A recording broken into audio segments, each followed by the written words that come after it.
नमस्कार, हमारे digital platform में आपका स्वागत है। वित्त मंत्री निर्मला सीतारमण ने 1 फरवरी को संसद में यूनियन बजट 2026 पेश किया। करीब 85 मिनट के लंबे बजट भाषण में सरकार ने साफ किया कि इस बार इनकम टैक्स स्लैब में कोई बदलाव नहीं किया गया है। लेकिन बजट का असर सिर्फ टैक्स स्लैब तक सीमित नहीं है, असल असर पड़ने वाला है आम आदमी की रोजमर्रा की जिंदगी पर। कस्टम ड्यूटी, टैक्स स्ट्रक्चर और इंपोर्ट एक्सपोर्ट से जुड़े कई अहम फैसलों ने यह तय कर दिया है कि आने वाले दिनों में क्या आपकी जेब पर हल्का बोझ डालेगा और किन चीजों से आपको राहत मिलेगी। इलाज, शिक्षा, ग्रीन एनर्जी और इंफ्रास्ट्रक्चर जैसे सेक्टर्स में सरकार ने राहत देने की कोशिश की है, तो वहीं टैक्स डिसिप्लिन और ट्रांसपेरेंसी को लेकर सख्ती का संदेश भी दिया गया है। कैंसर और डायबिटीज की दवाइयों से लेकर सोलर एनर्जी, विदेशी शिक्षा और ओवरसीज ट्रैवल तक कई ऐसी चीजें हैं जो इस बजट के बाद सस्ती हो सकती है। वहीं शराब, लग्जरी आइटम्स, स्टॉक ट्रेडिंग और टैक्स मिस रिपोर्टिंग जैसे मामलों में आम लोगों और कारोबारियों को ज्यादा सतर्क रहने की जरूरत होगी। तो आखिर बजट 2026 में क्या हुआ सस्ता और क्या हुआ महंगा, और सरकार का फोकस किन सेक्टर्स पर रहा, देखिए इस खास रिपोर्ट में। वित्त मंत्री निर्मला सीतारमण ने रविवार 1 फरवरी संसद में यूनियन बजट 2026 पेश किया। ये उनका 9वां बजट है जिसे उन्होंने करीब 85 मिनट में पेश किया। यूनियन बजट 2026 को सरकार ने infrastructure, health sector, green energy और इंडस्ट्री सपोर्ट को ध्यान में रखकर पेश किया है। वित्त मंत्री निर्मला सीतारमण ने अपने बजट भाषण में साफ किया कि इस बार इनकम टैक्स स्लैब में कोई बदलाव नहीं किया गया है। हालांकि कस्टम ड्यूटी और टैक्स रेट में किए गए बदलावों से आम लोगों के खर्च और कारोबार की लागत पर असर पड़ेगा। हमारी सरकार ने रोजगार के सृजन, उत्पादकता को बढ़ाने तथा विकास में तेजी लाने की दिशा में व्यापक आर्थिक सुधार किए हैं। वर्ष 2025 में स्वतंत्रता दिवस पर प्रधानमंत्री जी की घोषणा के पश्चात 350 से अधिक सुधारों को शुरू किया गया है। इसमें जीएसटी का सरलीकरण, श्रम संहिताओं का अनुसूचित करना तथा अनिवार्य गुणवत्ता नियंत्रण आदेशों को युक्ति संगत बनाना शामिल है। उच्च स्तरीय समितियां गठित की गई हैं तथा इसके साथ साथ केंद्र सरकार राज्य सरकारों के साथ मिलकर विनियमन हटाने तथा अनुपालन संबंधी अपेक्षाओं में कमी लाने की दिशा में काम कर रही है। सुधार एक्सप्रेस अपने मार्ग पर चल पड़ा है और यह हमारे कर्तव्य को पूरा करने में मदद के लिए अपनी गति बनाए रखेगा। अब बात करते हैं उन चीजों की जो इस बजट में सस्ती हुई हैं। इस बजट में सबसे बड़ी राहत इलाज, शिक्षा, ऊर्जा और रोजमर्रा की चीजों में देखने को मिली है। कैंसर की 17 दवाइयां सस्ती हुई हैं। अब इन पर कस्टम ड्यूटी नहीं लगेगी और बीसीडी में छूट मिलेगी। इससे हेल्थ केयर में बड़ी राहत होगी। डायबिटीज की दवाइयां भी सस्ती हुई है, जिससे इलाज सस्ता हुआ है। ओवरसीज ट्रैवल भी सस्ता हुआ है। विदेश यात्रा पर टीसीएस 5 से 20% से घटकर अब सिर्फ 2% है। विदेशी शिक्षा में भी राहत मिली है। एलआरएस के तहत टीडीएस कम हुआ है। चमड़े का सामान और जूते में भी राहत मिली है। एक्सपोर्ट प्रोडक्शन के लिए ड्यूटी फ्री इंपोर्ट दिया गया है, जिससे लेदर इंडस्ट्री को राहत मिली है। माइक्रोवेव ओवन भी सस्ते हुए हैं, जिससे कस्टम ड्यूटी में छूट मिली है। सोलर एनर्जी और बैटरी बेसिक कस्टम ड्यूटी में छूट मिली है। ग्रीन एनर्जी सस्ती हुई है। सोलर ग्लास के इंग्रेडिएंट्स बीसीडी में छूट मिली है। सोलर पावर प्रोजेक्ट्स आसान हो गए हैं। क्रिटिकल मिनरल्स के लिए कैपिटल गुड्स सस्ती हुई है। बीसीडी में छूट मिली है, जिससे माइनिंग सेक्टर को राहत मिली है। सिविलियन एयरक्राफ्ट मैन्युफैक्चरिंग के कंपोनेंट्स और पार्ट्स बीसीडी में छूट मिली है। एवियन इंडस्ट्री में ग्रोथ होगी। भारतीय वाटर्स में भारतीय मछुआरों द्वारा पकड़ी गई मछली बीसीडी में छूट है। फिशिंग कम्युनिटी को सपोर्ट मिलेगा। कस्टम ड्यूटी में कटौती हुई है। पर्सनल इंपोर्ट्स पर बीसीडी 20% से घटकर 10% हो गया है, जिससे पर्सनल शॉपिंग आसान होगी।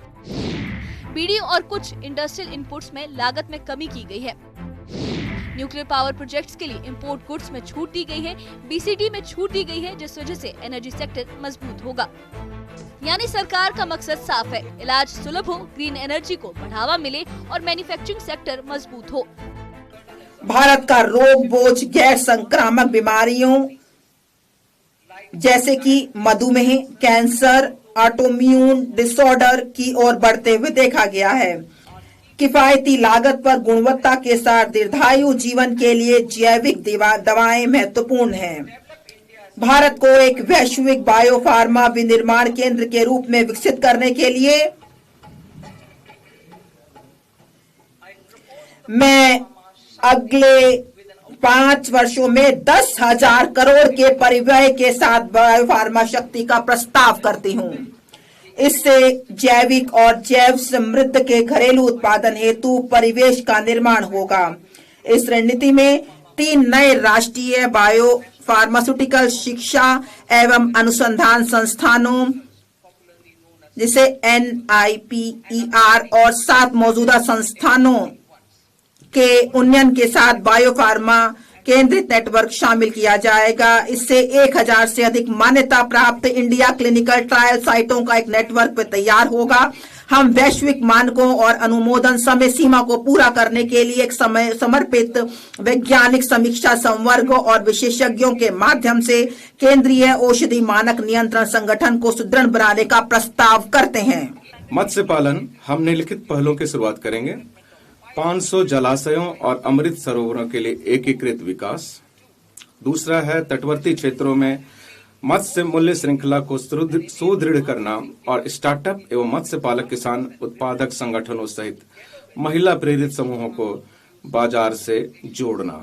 भारत को चिकित्सा पर्यटन क्षेत्र सेवा केंद्र के रूप में बढ़ावा देने के लिए मैं निजी क्षेत्र की साझेदारी में 5 क्षेत्रीय चिकित्सा केंद्रों की स्थापना के लिए राज्यों को सहायता प्रदान करने के लिए एक योजना शुभारंभ करने का प्रस्ताव करती हूँ। ये केंद्र एकीकृत स्वास्थ्य सेवा परिसरों के रूप में सेवा प्रदान करेंगे, जिसमें चिकित्सा, शैक्षिक और अनुसंधान सुविधाएं होंगी।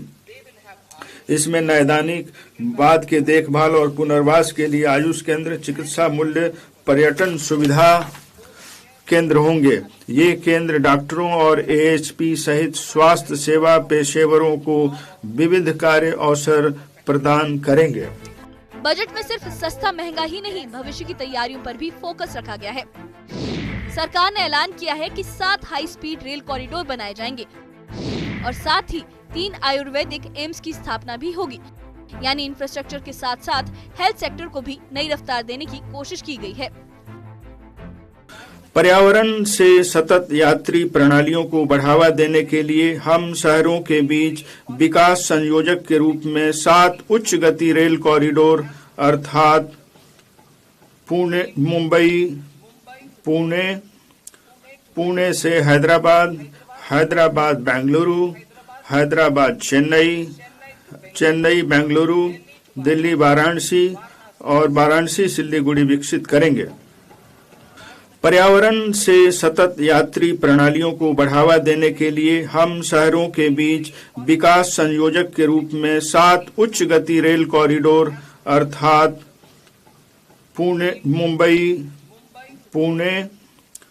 पुणे से हैदराबाद, हैदराबाद बेंगलुरु, हैदराबाद चेन्नई बेंगलुरु, दिल्ली वाराणसी और वाराणसी सिलीगुड़ी विकसित करेंगे। अब बात उन चीजों की जो इस बजट के बाद जेब पर थोड़ा भारी पड़ सकती हैं। शराब टैक्स स्ट्रक्चर से कीमत बढ़ने की आशंका है। खनिज ड्यूटी बदलाव से लागत में इजाफा होगा। इसके अलावा इनकम टैक्स मिस रिपोर्टिंग पर अब 100% पेनल्टी लगेगी। मूवेबल एसेट्स की नॉन डिस्क्लोजर पर सख्ती है, अब पेनल्टी लगेगी और ट्रांसपेरेंसी बढ़ेगी। स्टॉक ऑप्शंस और फ्यूचर ट्रेडिंग्स पर सिक्योरिटीज ट्रांजैक्शन टैक्स अब 0.02% से बढ़कर 0.05% हो गया है। लग्जरी वॉचेस, इंपोर्टेड अल्कोहल और तंबाकू और सिगरेट भी महंगे हो सकते हैं।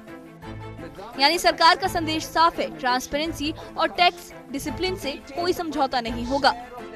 कुल मिलाकर यूनियन बजट 2026 को एक संतुलित बजट के तौर पर देखा जा रहा है। सरकार ने एक तरफ इलाज, शिक्षा और ग्रीन एनर्जी को राहत दी है, तो दूसरी तरफ टैक्स सिस्टम को सख्त बनाकर अनुशासन पर जोर भी दिया है।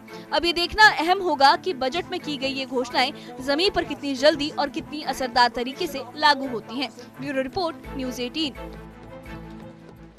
कुल मिलाकर यूनियन बजट 2026 को एक संतुलित साधने वाली कोशिश के तौर पर देखा जा रहा है। एक तरफ सरकार ने इलाज को सुलभ बनाने, ग्रीन एनर्जी को बढ़ावा देने और मैन्युफैक्चरिंग और इंफ्रास्ट्रक्चर को मजबूती देने की बात कही है, तो दूसरी तरफ टैक्स सिस्टम में सख्ती लाकर साफ संदेश भी दिया है कि अब ट्रांसपेरेंसी और अनुशासन से कोई समझौता नहीं होगा। दवाइयों, शिक्षा और एनर्जी सेक्टर में राहत आम लोगों के लिए राहत की सांस हो सकती है, लेकिन शराब, लग्जरी आइटम्स और टैक्स नियमों में बदलाव कई लोगों की जेब पर असर भी डाल सकते हैं। अब असली इम्तिहान ये है कि बजट में किए गए ये ऐलान जमीन पर कितनी जल्दी उतरते हैं और आम आदमी की जिंदगी में कितना फर्क ला पाते हैं। बजट की कलम से तस्वीर तो खींच ली गई है, अब देखना होगा कि ये तस्वीर हकीकत में कितनी साफ नजर आती है। इस बारे में आप क्या सोचते हैं, आपकी क्या राय है, हमें कमेंट बॉक्स में अपनी राय जरूर बताइए। और इससे जुड़े अपडेट्स के लिए और ऐसी ही खबरों के लिए हमारे चैनल के साथ बने रहिए, हमारे चैनल को सब्सक्राइब करिए। शुक्रिया।